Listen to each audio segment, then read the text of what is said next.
90s లో బాగా పచ్చళ్ళు చేసేది, రోటి పచ్చళ్ళు చేసేది. మరి ఇప్పుడైతే రోటి తొక్కులు ఎవరు నూరుతలేరమ్మా. దయచేసి ఇక్కడ ఉన్న అమ్మలందరికీ కూడా దయచేసి మీరు వేడుకునేది ఏంటంటే రోటి పచ్చళ్ళు నూరాలి. ఏమిటంటే గ్యాస్ చిక్కు అనిపించి ఫ్రై చేసి తింటారు, అలా ఏం బలం ఉండదు. కొంచెం మంచి చిన్నగా పచ్చళ్ళు కానీ, రోటి పచ్చళ్ళు కానీ, నువ్వుల పచ్చళ్ళు కానీ, తర్వాత రాములకాయలు ఉండేది, రాములకాయలు కూడా అంతరించిపోయినాయి. చిన్న టమాటా, చెర్రీ టమాటా అంటారు, అవి కూడా అంతరించిపోయినాయి. కరోనా టైంలో ఈ రాములకాయలు అనేటివి, చెర్రీ టమాటాలు ఒక కరోనా పేషెంట్కు కొంచెం మరగబెట్టి చారు తాగిస్తే 6 గంటలలో ఆయనకు రుచి వచ్చింది, వాసన వచ్చింది. అప్పుడు కరోనా వచ్చిన వాళ్ళకి ఏముంటుంది, మాకు వాసన తెలుస్తలేదు, రుచి తెలుస్తలేదు అని అన్నారు కదా. 6 గంటలలో కరోనా పేషెంట్ కోలుకున్నాడు. మరి ఎందుకంటే మీరు అందరు చేసేదమ్మా పచ్చళ్ళు చేసేది, రోటి పచ్చళ్ళు చేసేది. కానీ ఇప్పుడు రోటి పచ్చళ్ళు ఎవ్వరు చేస్తలేరు. ఏమైనా ఉత్తగా ఆలుగడ్డ టమాటా గ్యాస్ స్టవ్ పిక్కు అనిపిస్తాను, ఫ్రై చేస్తారు, పెడతారు. మరి పిల్లలకు బలం ఉండలేదు. ఇప్పుడు 40 సంవత్సరాల 50 సంవత్సరాల ఇట్లా బలంగానే లేరు. 20 ఏళ్ళ నుంచే మొక్కల నొప్పులు, ఆరోగ్యం మంచిగా ఉండలేదు.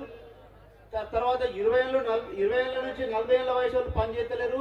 60 ఏళ్ళ నుంచి పై వాళ్ళు పని చేస్తారు, ఎందుకంటే వాళ్ళ బాధ్యతలు ఉన్నాయి కాబట్టి.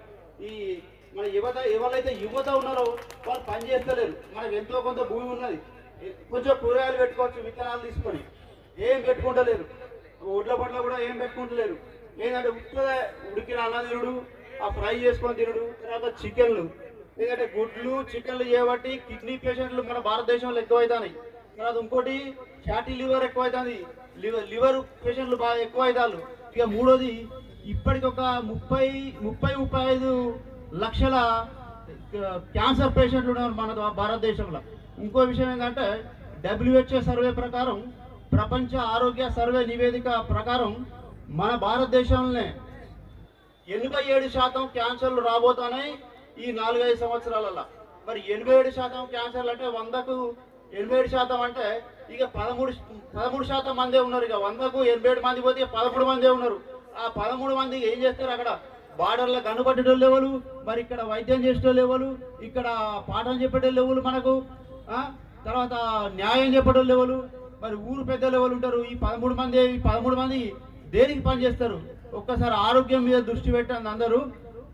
ఇంకొకటి ఏంటంటే డాక్టర్ రామచంద్ర చెప్తాడు, అమ్మే డాక్టరు, వంట రూమే మెడికల్ షాపు, ఔషధం షాప్ అని. మరి అదేవిధంగా మరి అమ్మలందరూ కూడా విజ్ఞప్తి చేస్తున్నా, పచ్చళ్ళు నూరండి.